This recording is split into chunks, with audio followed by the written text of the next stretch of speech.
Toute l'actualité en temps réel sur Sénégal Direct. asalaamaaleykum, ñu ngi leen di nuyu ku ci nekk ci turam ak ci santam di kontaan effectivement ci teewaayu presse bi di jaajëfal conseil d'administration bi nga xamante ne kenn amul seen fay. di fàttali ni rek conseil d'administration bi mu ngi exister depuis 2014 mais jeton de présence yi mu tàmbalee jot mu ngi ko tàmbalee jot depuis 2 ans te 50 000 la par ñaari weer. mooy bu ñu amee waxtaan war a waxtaan ci ni SODAV war a doxe ak yi ñu war a rectifier ñi fi nekk nag ay kilifa lañ du ay nit yoo xamante ne dañ leen di yónni walla dañ leen di defloo ñuy def li wundu waxtaan bi tey mooy dañuy jóge yàggul dara ci benn réunion fii ci sunu biir maanaam loolu ñuy woowee néegi yëtoo ci biir néegi yëtoo boobu ñu jóge fa am lu génn ci média yi lu mel ni Youssou Ndour ak Macky Sall dañu am problème ñu bëgg a jël moo waral ñuy auditer Ngoné ci même sax booy lire léeg-léeg article yi ñu ne Ngoné Youssou Ndour moo ko fi teg may rappeler ni Ngoné dañ ko fal te balaa Ngoné di fi ne Angel Diaban moo fi newoon Angel Diaban nekk fi ay at démissionné pour des raisons personnelles bu leen neexee après mën ngeen fi jël numéro Angel Diaban ngeen laaj ko lan moo tax mu démissionné dina leen wax lan moo tax mu démissionné. Angel Diaban moomu ñuy wax xëy na li may wax amul solo mais man ak moom ñoo bokk koñ ñoo bokkandoo woon groupe de danse bu tudd New Star Children jàngandoo lycée Limamoulaye tey mu ngi ci cinéma man maa ngi ci rap te mu ngi ci conseil donc loolu dafa am solo ñu koy rappeler. leneen li ci topp mooy ñiy jóg di wax SODAV lii SODAV laa di ŋànk SODAV te koo yàbbi ci loué na immeuble bii ñu nekk ak appartement lañ fi jël pour di fi liggéey parce que li waral loolu mooy yéen ñëpp xam ngeen ni ex BSDA nekk tey SODAV fi mu nekk bâtiment bi woo nañ sax protection civile pour mu xool ndax ni mu mel baaxul amaan am na lu jot a daanu ci gardien bi SODAV bi BSDA bi njëkk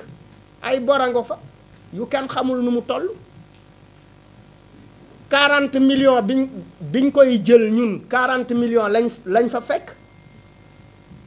biñ koy jël fekk nañ effectivement gëj nañu def ay répartition bi ko SODAV joteeg léegi fan la ko yóbbu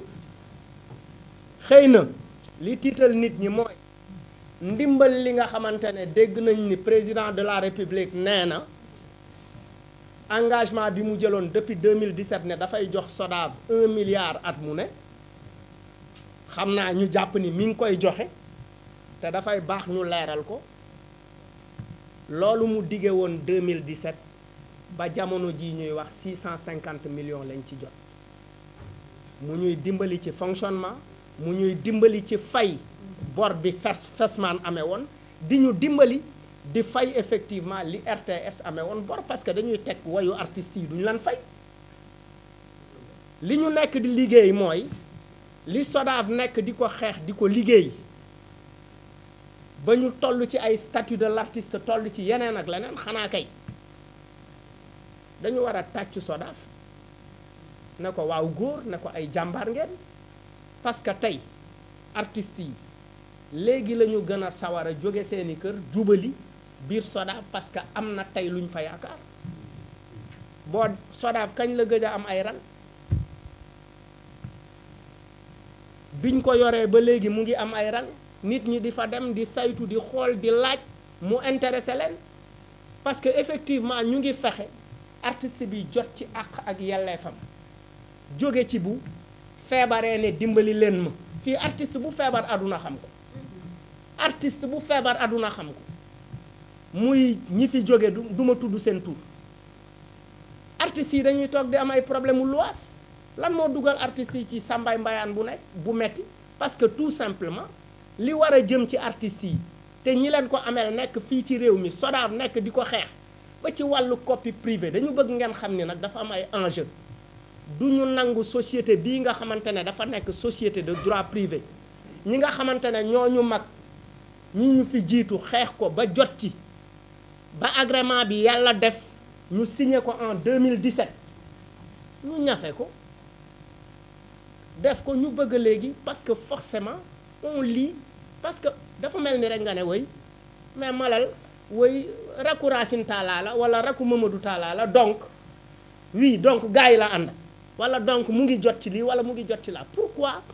mënuñu comprendre ni mën nga bokk ak nit ndey ak baay fekk il ne faut pas faire ce lien là wala yow nga am sa xeex boo xamante ne yàkkee yéen a ko am yéen a ngi koy xeex depuis 1960 ah ngay jël xeex yi di ko toxal ci ay rakkam wala di ko toxal ci ay mbokkam wala di ko toxal sax ci li nga xamante ne moom lañ ko dénk ñun nag ñàkkuñu fayda ñi fi nekk ay kilifa lañu conseil d'administration réunion la boo xamante ne ñoom pendra dañuy yuuxu Ngoné ba Ngoné tiit ñun Ngoné du suñu ndey du suñu baay du suñu yaay du suñu nijaay du suñu yumpaañ moomuñu ñàkkuñu fayda ni ñu amee sañ-sañ di yëkkati suñu baat ci yeneeni kuréel di wax ñu sut Ngoné lees li ñu xalaat ci biir conseil d'administration bu ñu amee suñu xalaat dañ koy wax Ngoné wolof Njaay dafa ne ku la wokk nga xuri ko ku la wokk da nga koy xuri ba mu yëg ni wokk neexul parce que dañ ñu wokk ñu ngi ñuy tooñ depuis boobu ñu ne nemm toog mais lii dafa ëpp di wax ni nag dinañu dem ci yoon dinañu dem ci protection des données personnelles dinañu dem fépp fi nga xamante ne war nañ fa dem parce que am nañu benn mbóot jënax bu nekk suñu biir wala ay kaña yu nekk suñu biir yoo xamante ne lu ñu waxtaane ñu yóbbu ko wëlbati ko xam nga kaña bu fekkee fii saabu for ko yóbbu bu yeggee ci bërëb bi saabu bi bu ko yóbboo du yóbbu saabu complet bi day am lu mu cof ci saabu bi mais noonu la demee fii dañ fi nekk di waxtaan li ñuy waxtaane ñu jël wëlbati wax ji